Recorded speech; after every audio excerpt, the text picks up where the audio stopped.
And we are back with this episode of the Dunker Spot as we shift to the WNBA side. And Steve, it's been an exciting week of hoops. We've had some big matchups. We have an exciting weekend of hoops with some big matchups. But first, we kind of want to table set a little bit. Let's get to some award talk because we haven't done that in a little bit. And I think one that we haven't gone deep in yet, we've sprinkled in some thoughts throughout the year. We haven't done like a super deep dive into most improved player yet. And boy, it's always fascinating because it ends up being like a clash of ideals and obviously a lot of great seasons to sift through. But this year in particular, once you add in the expansion context, and again, so many great seasons and so many mini leaps, medium leaps, large leaps, quantum leaps happening in the season, it feels like there are more candidates than usual this year. And so just on a very basic note, especially for our newer dunkers, because I think the older ones know how we think about these things, what does the outline of the most improved player look like for you? Like, what's your criteria when deciding who should be eligible for this and ultimately who you think should win the award? I think it's interesting. I think we're at a fascinating point in time with most improved player. I think there's an opportunity to salute growth overall. So if you have all become a player that maybe we did not think you could have, you have outperformed what you have done beforehand, you have done it consistently in a way that maybe people didn't expect, I believe you should be recognized.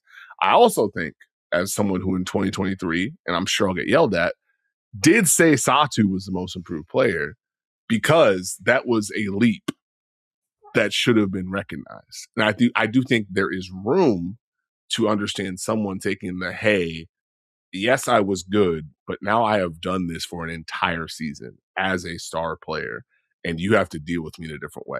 So it's been interesting to kind of see the mix over the last few years of Bree Jones getting the nod, Jackie Young getting the nod, Satu getting the nod, Dejanay Carrington getting the nod, Veronica Burton getting the nod.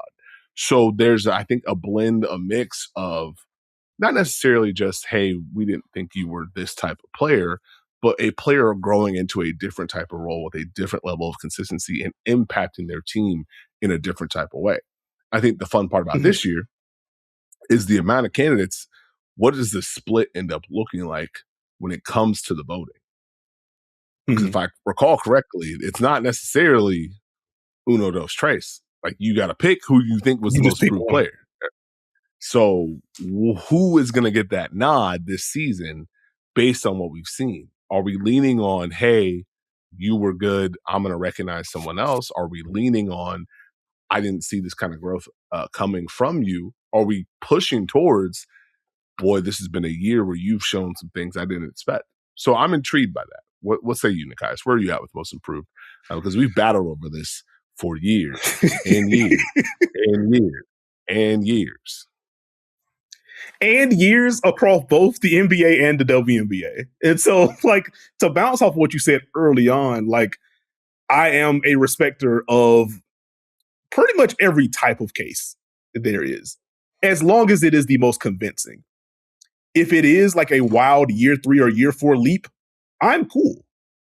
If this is, I was barely a rotation player because I had to develop a certain skill that consistently got me on the floor, I have now improved in that skill, and now I am getting big minutes and I'm doing this, that is fine with me.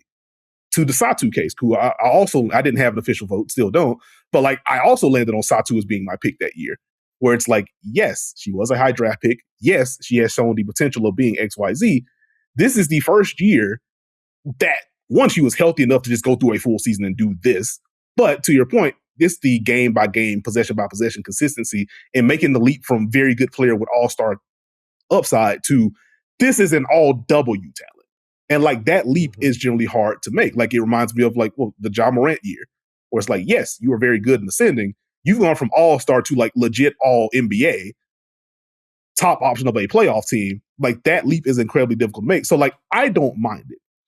I think for me, when it comes to parsing through these different types of cases and things, like, any of them can be the one.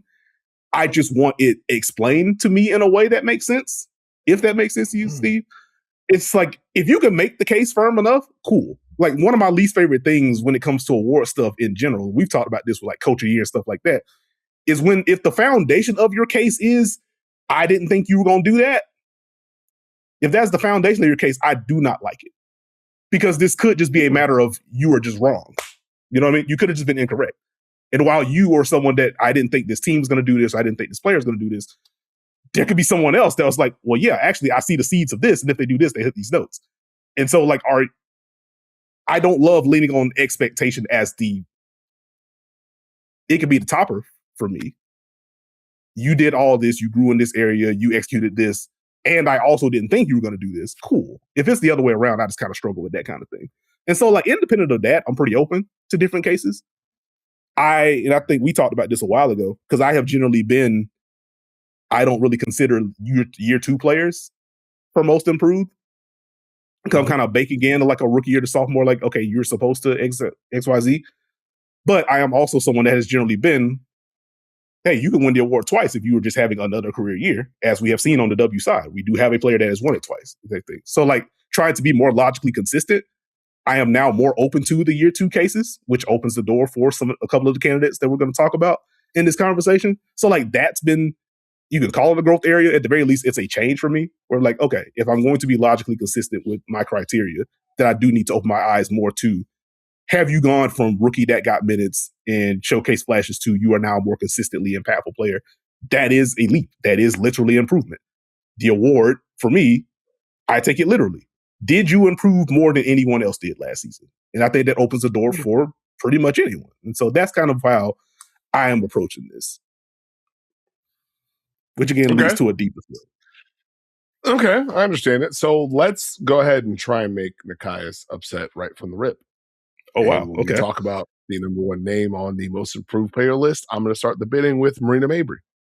How do we feel about Marina Mabrey being in this conversation with having this growth as far as, like, Marina Mabrey has always been able to score.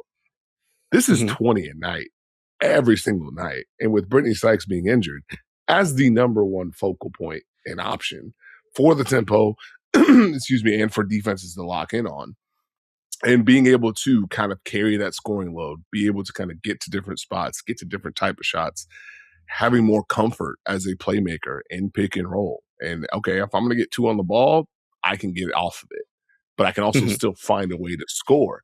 So how do we feel about Marina being in this conversation based on kind of the base that she set over the course of years in different areas and different teams?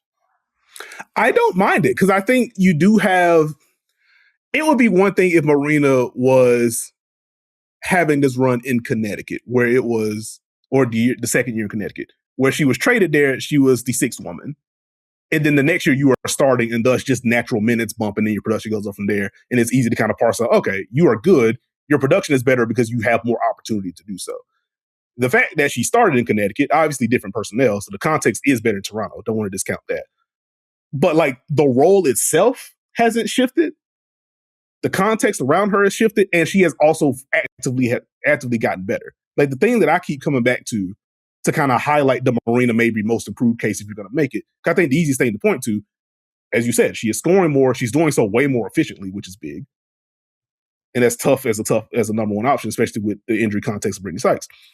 What she has done against 2 on the ball this year, if it isn't the biggest individual skill leap of anyone of the candidates we're going to talk about, at the very least, it's probably the most impressive one for me. It's the one that resonates the most with me. Because watching a healthy dose of Connecticut last season, her and Tina Charles in pick and roll, her and Olivia Nelson-Adota in pick and roll, teams are just like, hey, let's just get the ball out of your hands. Part of it was because you are good and we want the ball out of your hands. The other part of it is we don't really think you can handle this all that well either. Like, it was very much, if it isn't Marina turning the ball over, it is retreat, hold, outlet to someone after they save you. And by the time that player gets the ball, the defense has reset. So the trap has worked.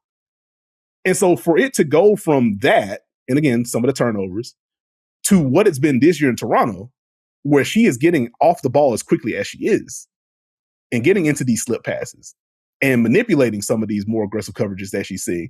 For the people that are watching on YouTube, you can see it. For the people that are listening on the audio side, last season when Marina Mabrey ran a pick and roll and got 2 on the ball, so that's a show, a hedge, contain, a blitz, whatever, 0.67 points per possession. One of the worst marks in the league, and she saw a lot of that coverage, so you just felt that even more. This year, that is up to 0.93. Well above what the league average is. And so for her to make that kind of leap, and then that also bleeds into the overall pick and roll numbers. It was 0.7 last year overall on pick and rolls. 1.04 this year in pick and roll from Marina Mabrey. It's been such a huge part of her growth to become better at handling aggression and to improve as a playmaker overall. Now it makes it even more impactful that she can score the way she can. Because she can score in the mid-range area and because she can bomb away from 30 feet from three, defenses feel like they have to be aggressive against her. And now that she is countering that more consistently, she has just become a much better player. She is a first-time All-Star for a reason. She is going to be, at the very least, in the conversation for All-W second team for a reason. I think a lot of that is built off of the playmaking growth and just her general comfort against aggression. And so to answer your base question, Steve, I don't mind her being in the conversation at all. When I had this conversation with Sirit and I was on her pod, I think a month or so ago, we were just doing mid-season awards. I think Marina was number one on the list for me because of this growth and what she was doing, and ultimately that ends in the All-Star campaign. She probably is still number one for me right now, but like it is certainly getting more contested at the top, and this is why I'm excited to have this conversation with you. But yeah, I don't mind Marina being in this at all. She should be among the front runners at the very least. Understood. Well laid out. Love that. I have another name for you, Nekias, Duncan. Okay. Because I think Marina's growth has been fantastic. I wonder how much that grabs the attention of the people, but I would like to lob another name. I'm going to go with Shakira Austin and wonder how you feel about Shakira Austin's case, because we've talked a lot about the Mystics and their growth and their surge as far as knocking on the door of the playoff standings, staying consistently in the playoffs. Shakira Austin's been a massive part of that on both ends of the floor. And I think when you look in totality, it's been a real strong stretch of basketball for Shakira Austin as far as like in the month of July, 19 a night on 50% shooting with 9.8 rebounds. August, I know it's a smaller sample size, 23.2 points a night on 53% shooting, 40 from three on a low volume, 10.2 rebounds. And we're getting about a block, almost two a night. Shakira Austin's been a driving force for this Mystics run as far as being able to attack matchups consistently. The drives, I'm going to hit you. I got a mid-range. I can shoot from three. And then defensively, I can rotate and make plays. So how do we kind of contextualize Shakira Austin's growth in this most improved campaign? You know, to bounce off what I said, where like I would probably still have Marina one, but it's getting more contested at the top. Shakira is the name that has most strongly made me reconsider that position of having her in the top spot. Because Shakira, to be clear, has been very good all year long. She has stepped it up a notch as the Mystics, you know, right before the All-Star break, especially post-All-Star break, have just hit another level, continue to win close games. The defense has been elite throughout this entire run. And as you laid out, Shakira Austin has been a big part of that. And she's been asked to do so many different things on both ends of the floor. Like, let's have you in a drop, navigate some late switches if necessary. We can ramp up the aggression on empty side action if we want you to. We're going to tap back into that bag. And she has held serve when been asked to do either one of those things. Offensively, do you have some seals for us? Here's the dump down. We're trying to set up a key area fin touch. Can you make some high-low reads for us? Can you initiate some pick and rolls for us? Here's some more threes, as you already laid out. Low volume, but the fact that she barely took them, I think she made 2 threes last year. She's already up to 17 this year. Like, it has been fun watching the expansion of her game and watching, I want to say, like, the growth in confidence, but I don't think there's been a growth in confidence. I think this has been a reassurance of the confidence that she has always had. Like, I go back to the conversation that I had with her during Unrivaled back in January. And this was before we had the CBA announced and everything like that, but she was a restricted free agent, or was going to be. And she was talking about, like, I feel like, she literally said, maybe I'm delusional, but like, I feel like I can shoot threes. I feel like just in general, I have a lot more that I can showcase. And when looking at where I'm going to be next year, I just want to be somewhere that allows me to explore all the things that I know that I can do. Toronto, funny enough, as we're coming off the Marina conversation, throws out the max offer sheet. Washington says, nah, absolutely not. We will match that. You were coming back with us. And now Shakira, as I talked to her yesterday as well, after a shoot around. But either way, leading all centers in drives. To your point about I will drive and I will hit you. Leads all centers in drives. Getting to the line a ton. She's sprinkling in these jumpers. Has the passing ability to counter some of the doubles that she's starting to see more of. And defensively, again, just does a little bit of everything. Like, she is going to make an all-defense team. And considering what the defensive player of the year race looks like right now, do not be surprised if she becomes more of a factor in that conversation for just defensive player of the year. Because I think she just has a firm case. I think you would have to decide, is she the most valuable defender on that team or is it Sonya? And I think you go either way there. But if you do believe in Shakira as the anchor of an elite defense on the youngest roster in the league that is flirting with a top 4 seed, it's not difficult to make a Shakira depoy case. And at minimum, the all defense case is incredibly easy to make. And so considering the two-way impact, I don't think it's difficult at all to land on her as the most improved player in addition to everything else. Like, this literally could be all W, all defense, and most improved for her. Like, that is very much on the table for what she's been able to do this year. So I love the Shakira Austin shout. She's long been one of my favorite bigs. Hot for me as a rookie. When I'm seeing her switch, and I'm just like, oh, this is a big that's got some mobility. I am in. And to see her continue to grow her game out the way she has, it has been a joy to watch. And she has been a beacon of light during this Mystics run. Putting it all together, I think, is the biggest thing with Shakira Austin. Putting it all together and showcasing a different display of skills that's put pressure on teams. I have another name for you, and this is where it gets interesting, Nekias, because we have a little bit of a difference in opinion on year 2 players. As far as you had your year 1, you got bitter in year 2. Does that make you the most improved? Maybe not. You feel one way. I feel differently. I'm going to bring up Carla Leite of the Portland Fire. And there's a lot of different candidates we could have with the Portland Fire. I'm sure we'll touch on them all, but I start with Carla Leite because I think there has been so much growth within what the Fire want to do. But with Carla Leite in particular, the growth as a playmaker to consistently be able to make these type of reads, to consistently have this level of patience, to have just kind of a willingness to whatever the defense is doing, I'm going to read it. I'm going to make a right play. I'm going to try and get in the paint. I'm going to finish. To be able to change speeds and, hey, in pick and roll, I can set you up. I can get you, okay, the big's not there. You're behind me. I can turn the corner. I can finish. A lot of big shots and big plays that Carla Leite has made for Portland, especially in Fire Pit. They've had a lot of close games. But, like, I feel like that should be recognized. Consistency should be recognized. Like, obviously, different opportunity. Golden State was a different context. But I think we've seen a lot of growth in Carla Leite's overall game offensively as far as being able to impact the game in different ways. Am I off with throwing Carla Leite on this list?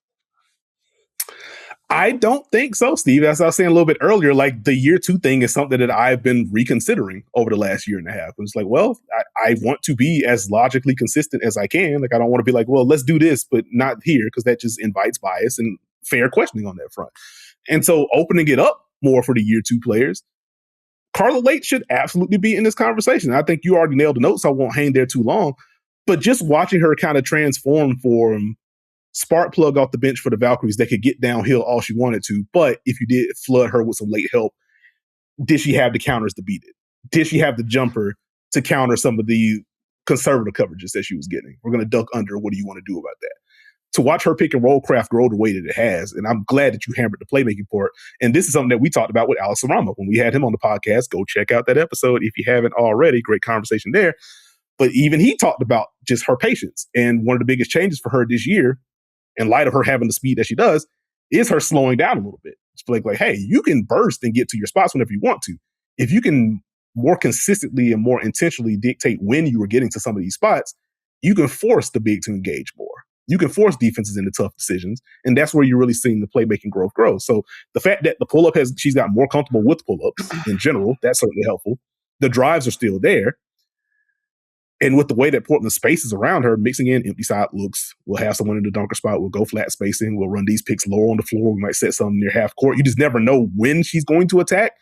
The craft is getting better. Like, she looks night and day as a creator from last season. And so I think it's more than fair to have her as part of this grouping of, like, the top candidates that we should consider. No, I mean, there's a comfort that she displays on the court, which is fun to watch. As far as, I will set you up, I will read what you're doing, and then we'll play out of it. Now, I will ask you a question. Do we want to stick in Portland? Or do we want me to knock on the door of another year 2 candidate? It's up to you. Choose your intervention. I say let's stick with Portland for a bit, because something that you already alluded to, Steve, is that because this is an expansion team in Portland, so a lot of players are just getting more opportunities, and obviously like different level of development happening in Portland. We talked about that with Alex Rama as well, or different avenues to development, rather. They just have a lot of players having career years right now. Mm-hmm. And so it is kind of a choose your own adventure of who is the Portland Fire rep. It could be Carla Leite. It could be Bridget Carlton. It could be Megan DeLeo. For the people watching on YouTube, we have a graphic that just has their PRA, their points, rebounds, assists, steals, and blocks, just combined box score from 2025 to 2026. And you see there's just a massive jump from last year to this year for all three of those players. I could have tossed Emily Inksler into this mix as well, for especially what she's doing defensively. Could have tossed Sarah Ashley Barker into this, but she is out for the year, and thus she's largely not going to factor into the most improved conversation from a games play perspective. But she is also someone that has seen a major leap. So I guess you brought up Carla Leite first, so I would imagine she was first for you, but who do you feel most strongly about after Carla? I guess would be my question to you. I mean, I think it ties back to what we said earlier with the most improved conversation, and that sometimes you get a bump usage-wise, and that opens things up. I think the Fire is unique in the sense that they identified players who have a different skill set, and with more opportunity, they will match, okay, we can develop you with the hunger you have to be better. And so I'd probably go Bridget Carlton because of the ask made of Bridget Carlton. And I think Bridge has been up to the challenge. And it was the most intriguing thing. It's like, I think Bridget Carlton can do a whole lot of things offensively. I think within this context, she's not going to have to change who she is within it. And so there's going to be a comfort level with Bridget Carlton being in movement actions, with the confidence to be able to take shots in transition, with, okay, we can run guard screens. I can have the ball in my hands. I can also be a screener. So it's not necessarily, hey, Bridget, you have to now be this for our team. No. We identify what you do well. You have more room to do it within our context. So Bridget didn't necessarily have to change who she was, but got more of an enhanced role and has thrived within it. I think that's an important piece. It's not like Bridget was asked to be Marina Mabrey to make a comparison. It's like, no. We know what you do well. You just have more room to do it. I think she's been game. And I think with Megan, it's just been a consistency on both ends of the floor, in my opinion, as far as doing her job. I will be active in pick and roll. Whatever you need me to do, I got it. I'll rotate. Offensively, I could put pressure on you. I could post up. That was the intrigue we had, but I can space. I can roll. I can make the right reads. So I think that's where you kind of credit these players for wanting the opportunity to get better, but also the organization for understanding there's talent that I think we can tap into in a different way. So they probably could have 3 or 4 that you could probably name. I think Sarah Ashley Barker probably would have been maybe higher had she been able to stay healthy, because let me tell you, someone who was hooping and said, yeah, she did a lot. Give me, let's hoop. But it's interesting to see who will people land on in this context and how far will they go. I think it's intriguing. No, I think that is more than fair. And that's where we had the graphic up of the improvement that we've seen from some of these players. And what was impressive to me, they are getting more opportunity, of course. And so just more opportunity to get points, rebounds, assists, etc. The fact that all of them became more efficient with more opportunity, more defensive potential, etc. Carla Leite going from spark plug to you are option 1 for us offensively, or at the very least lead decision maker for us. 50.5 true shooting last year, under league average. She's flirting with a 60 true shooting this year, Steve. That is incredibly difficult to do, just period. Especially once you factor in this is a year 2 guard making this kind of leap within this system. Bridget Carlton, true shooting. She was in Minnesota last year, Steve. It's not like she's going from bad context to a better one.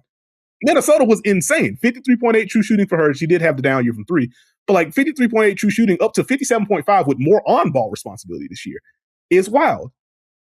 Megan DeLeo, 47 true shooting, up to 63.3, and that is with her bombing away from 3, the post-ups being back, and her being one of the most effective post players that we've had in the league this year. So it's been a welcome shift to see that back, and I'm glad you hit on the defense.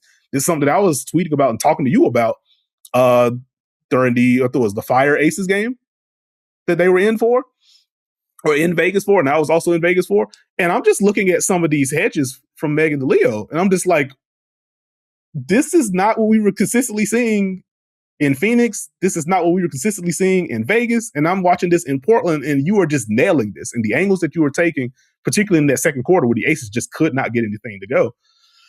It's like, this is a different level of doing your job. Like, this is legitimately good stuff that we are seeing from her. And so for her to be able to put that together with the offensive versatility that she showcases is a testament to her, obviously, but also a testament to the development context in Portland. So just wanted to add on to that. Like, Portland just has a lot of different names that could be tossed into this conversation. Now, you did kind of flirt with throwing a wrench into this. Were you going to throw me off with a name that you wanted to mention? Or who did you have coming up? I had a question with a year two player. So you chose your adventure. Okay. So I get to now unveil door number 2, which is, what do we do with Dominique Malonga in this conversation? Because this is year 2 for Dom Malonga, but it's been a year 2 Dom Malonga, as far as just letting everyone know, just so you're aware. Like, the Seattle Storm as a totality have said, we're coming. Just know that, like, we're on the way. We will arrive at some point. But Dom has different versatility, different type of skill set, more comfort as far as getting to her spots, not afraid to hit you and initiate contact, adding the fadeaway. Defensively, progress has been made. Where do we put Dom Malonga in this conversation? That was the year 2 player that I wanted to raise the people's eyebrow with.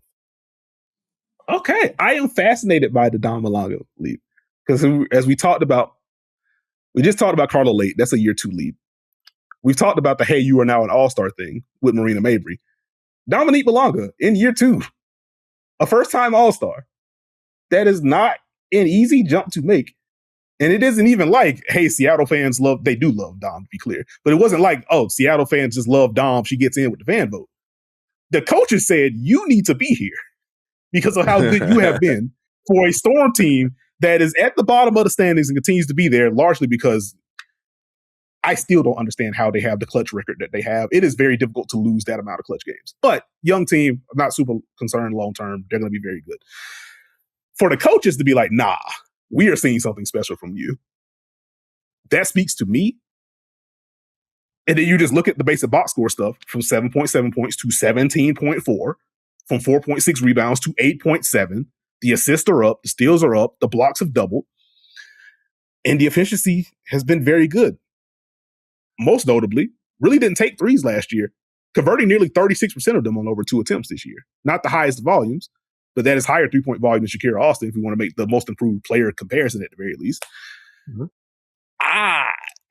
She's one where, like, I would just, I guess, be transparent. I would just want to dig a little bit deeper into the case to see how high I can get her in this conversation. Okay. But I do believe, especially if we're doing the year 2 thing, it's fair to bring her up because she has gotten so much better from last year. She has taken the bull by the horns with, no Nekias, as he's been out for a lot of years. She's finally back. But like, a lot of the front court usage has just become hers. And I have loved the way that they have allowed her to explore. Like, she gets to grab and go sometimes. It's a lot of above the break usage for her to make playmaking decisions. They get into split actions. She can make passes from there. Watching Dom fake a handoff and get downhill and she's just chewing up space with the long strides, it's like, oh, this is not what it's supposed to look like, but this is what it's going to look like in Seattle. And then if you are strong enough to stonewall her, as you already mentioned, Steve, I could just get into all of these fadeaways that I want to take anyway. It's been interesting. I guess that would be the last thing I say on the Dom front. It's been interesting watching the fadeaway shift from, this is a shot she likes but kind of has to take because she doesn't have the strength to get to other stuff, to this year, like, I am dictating when I get to this. And I think as she gets more experience and gets stronger, there's going to be even more level of, oh, no, I'm taking this because I want to take this. I'm doing this because I feel like I know what you're trying to do, and I'm just going to counter this. It's a subtle shift, but it's a scary shift for players to make, especially talented bigs. And so, again, I want to dig a little bit deeper to see, okay, is she 3 for me? Is she 5 for me? Is she 2 for me? Or whatever. I think her name deserves to be said at the very least. So I appreciate the shout, Steve. Very good. I'm going to stay in Seattle. I'm going to throw everyone for a curve. Okay. My hair's not blue. My spirit feels like it sometimes. What do we do with Natisha Heidemann and the career year that she's having in Seattle with the ask to kind of keep this group together to not only like make the right reads, make the right plays, but score consistently and get downhill. And there have been nights where you watch the Storm and Natisha Heidemann is not only hooping, Natisha Heidemann hooping has kept the Storm in this game. So how do we kind of balance that out? Where obviously this is a player who has played well in different spots, but has been asked to do more and has delivered, even if the record isn't quite what people may want. It's been a key piece for them. No, like I love this mention because I feel like she has probably had the most underrated guard season in the W. Because to your point, I don't think people understand how difficult it is for her to have this kind of role shift. Like it's similar to we used to having the Carla Leite conversation, to where you are a spark plug, you give us a change of pace, if you play well enough, you close for us, to now you are the lead decision maker. And Natisha has always been, you just go back to the Connecticut years, even the Minnesota years, like she's largely been, I will get you buckets and I can make plays against tilted defenses. It hasn't been a ton of, I am setting up the offense. And like even in Seattle, it isn't purely that because again, they will use Dom as a hub. They will use Steph Dolson as a hub. Like Flage's gotten some playmaking reps. So it isn't all Natisha. But she has had to shoulder more of that. And it has been cool watching her take ownership of that. Career high in assists if you just want a box score thing on it. But positive assist turnover ratio, like I've been impressed with some of the passing reads she's been able to make, especially when she does get downhill. And so for me, she feels more like second tier candidate to me just on the surface. I think the only thing I'll point to is like she has scored more. Like there has been a little bit of an efficiency dip, though it's understandable because of the rise and roll. So I don't hold that against her overall. But if we're looking at like Marina, for example, where she has taken on more ownership in Toronto, especially with the injury context, she has scored more, she's assisted more, and the efficiency has gotten better. So like she's just up against tougher candidates. But the Natisha Heidemann season has been a fun one. And I'm glad you noted in particular how she has kept them in games with her blend of bucket getting. Like she's been very important for them as they've tried to find different ways, different avenues to create efficient offense. She's been a large part of what Seattle's done. Love that. Excellent. This went better than I thought it would. Salute to Nekias. I love that. While we're rolling the dice and having a hot streak, I got another one for you. Okay. How do we feel about the year that Ray Burrell has put together in Los Angeles? I think Ray Burrell has been a fearless player. I think the defensive activity shown. But what do we do when Ray Burrell makes shots? And what do we do when Ray Burrell decides, I'm not going to stop making shots? Post All-Star break, shooting 41.5% from three. In the month of July, shot 47.4% from three. There's been a confidence leap and a growth as far as I can put all of this together. And I think, to what we said earlier, there's a consistency you're starting to feel with Ray Burrell's performance. So where this is not just, I can go ahead and get downhill, I can drive, I'm good in transition. No. I want to get to these spots. I'm taking these shots. And so, like, it's funny because, like, you watch, like, hey, what's Ray Burrell doing Unrivaled? Working on her craft. And you kind of see the payoff now. So where are we at with Ray Burrell as a potential most improved player? Well, to answer your earlier question, like, what do you do when she won't stop making shots? We could just ask the Liberty from Thursday night's game where Ray Burrell decided, hey, so this game is... We don't have to do that. So this has felt like this game's out of package. What if I just drop 20 in the... Yeah, she... We don't have to ask them any questions. Leave them alone. Fair. You know what? Fair enough. Out of the interest of time, I will do that. But I think this is a great time to ask or bring up the case of Ray Burrell following that game, because I think it's emblematic of what you were speaking of. It's gone from these transition attacks and this just attacks against tilted defenses to I can kind of dictate terms offensively. Like as I was getting stats together to show the growth, like she's scoring more, the assists are up, she's shooting 39% from three. You highlighted what the post All-Star break run has been.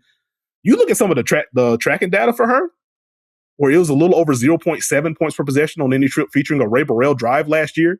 And that is just now like a flat point per possession. That is a massive jump in efficiency, especially when you consider how often she gets downhill. That's a pretty big thing. And her in isolation, I have been enamored with this. And like that goes back to what the second half of the Unrivaled season was for her. This became a bit of a storyline that we talked about on this podcast. We're like, hey, have you seen the last like 7 games for Ray Burrell? This is kind of wild that we're having this happen. 0.75 points per possession on isolations last year, nearly a point per possession in ISO this year. And a lot of this is the drives, but she's getting into some snatch backs, some step backs, some side steps, some turnarounds. It's like, hey, and this is when you remember, oh, right, she is like a 6'2" wing. So like she does just have the ability to like bully her way to spots and also rise up in a way that you can't really contest. Speaking of contest, like the block 3 against Brianna, still like insane fourth quarter for her in that game. But either way, I think it would have been collectively turn your TV off when the Sparks got off to that weird start. And then Kelsey Plum went down, and then the record went haywire, and then they traded Kelsey Plum. But he's like, well, the Sparks are bad, whatever, let's watch somebody else. Because in the midst of that early start for the Sparks, Ray Burrell was not making shots. There was a whole lot of, hey, what is this? What is this for Ray Burrell? Because like we were anticipating you being a big part of the Sparks being like a top 4, top 5 team, round out that starting lineup because of your size, athleticism, defense, drives, etc. She shook off that cold start and just hasn't really stopped since. And so, like, are the Sparks going to be a playoff team? Like, likely not. She has been, if not the brightest spot for the Sparks this year, she's certainly been in the top 2 or top 3. And so, even if she doesn't win the award, she is someone that deserves consideration for what she's been able to do. Like, the self-creation leap from her and just the overall exploration that she's had has been a lot of fun to watch for the Sparks group. It's not always going to be 20 and a quarter, but you just watch her on a random game. It's like, okay, Ray Burrell just looks a lot more comfortable now. And that's a scary sight for teams. Yeah. Got a question for you as we round this conversation out. I'll let you choose your own adventure again. Do you want to go with impact? Do you want to go with numbers? Or do you want to go with long shots? We can always circle back. Let's. Cause I have a name I want to bring up. If you don't bring them up here, let's go. Well, hurry up. Oh, impact. Fair enough. Yeah, let's go impact. Who you got? NaLyssa Smith of the Las Vegas Aces. Okay. Okay. Because let me tell you about someone who's consistently done their job night in, night out. Whatever you need me to do, I got it. Run in transition, post seal, mismatch. Don't worry about it. It's going to be a bucket. Defensively, you didn't think I could do this consistently. I've done it. How do we feel about pushing NaLyssa Smith into this category? It's not like NaLyssa Smith has not played well, but we've seen a consistency that has impacted winning that I don't know if we've necessarily felt before. So where are you at with that as a potential candidate? NaLyssa was going to be the name that I brought up. So I love the mind meld here. I guessed correctly, I suppose, with the options that you gave me. So salute. She is someone that I have been very impressed with overall this season, especially counter to like the NaLyssa Smith analysis that I had earlier in her career. Where it's like, hey, where is this jumper? What is the decision making? What is the defense? And to see her make the strides that she did when she joined Vegas last year, it's like, okay, she has actively improved in a lot of areas. Still has places to go, but she has actively improved. She helped them win a championship. The offensive rebounding was impactful, etc. This year, where she's just like, she did the Natasha Howard thing where it's like, hey, what if I just don't take threes actually? What if I just funnel all of my scoring inside the arc? And to see the efficiency boost from that alone has been funny to me, complimentary. But it just felt like for large portions of the season, she just would not miss shots. It's just duck in, bump, turn over left shoulder for a push shot. I might turn over the other shoulder where you think I'm going to my left. Nope, it's still the right. We sprinkling this in anyway. Still a bully on the offensive glass. And like to the defense portion, Steve. And Becky Hammond recently talked about this. Just her doing her job more consistently has been big. I think one of the subplots of this NaLyssa season defensively is like, or during her Aces tenure, has been trying to figure out the foul thing, because when she first got there, like she's trying to be a physical presence while also doing what the Aces want her to do. And there was a lot of early foul trouble. You fast forward to the beginning portion of this season, and I think NaLyssa was so in her head about not fouling that she wasn't providing the rim presence that they needed. And I feel like as the season has gone on, she has found more of a blend of executing the game plan, playing with a level of physicality to where I can dislodge players or at least prevent them from getting to their spots without always being in foul trouble. Still not perfect, but that has been a legitimate growth area for her. And like getting to see these 2 games against the Mystics up close. Kiki Arifin has not had fun in these 2 matchups against the Aces this week. And a lot of that has been the collective work of NaLyssa and Asia. But like NaLyssa has done a really good job as Kiki has tried to set up these like second half of possession seals. NaLyssa fronts, gets in front, hand high. You try to reset. She gets back behind, then works her way back in front, pushing out the spots. Those are the things that she was not putting together consistently last year, that she is doing so more consistently now. And so when you combine that with the offensive rebound, and we combine that with the finishing and the efficiency on top of that, that is where, again, it is worth saying her name at the very least. I think she's going to fall lower in the conversation of all these other candidates, especially when you get into like the impact data and the advanced stuff, whatever, because the on-off data is going to be heavily tied to she plays a lot of minutes with Asia. And when she does not, the Aces have not had a very good time, which is a testament to Asia more than anything. And so like that's where she gets dinged compared to the other candidates, but she has absolutely gotten better. She has still been figuratively and literally a big part of this Aces season and how successful they've been this year. Absolutely. Well said. Love that. I'm going to salute two long shots real quick. I'm going to go to Toronto. Okay. The business is true. I'm going to shout out Izzy Harrison. Because I think the July that Izzy Harrison put together shouldn't be forgotten. I thought that was a lot of just growth and consistency. I also want to shout out Nyara Sabally. Thank you. And yes. Just like obviously has always been talented. Health hasn't always been on her side, but boy, this year that she's put together as far as I will seal, I will hit you, I will score, I will screen, I will roll, I will finish. Defensively, did you forget? I have a championship mentality on that end. I can space the floor.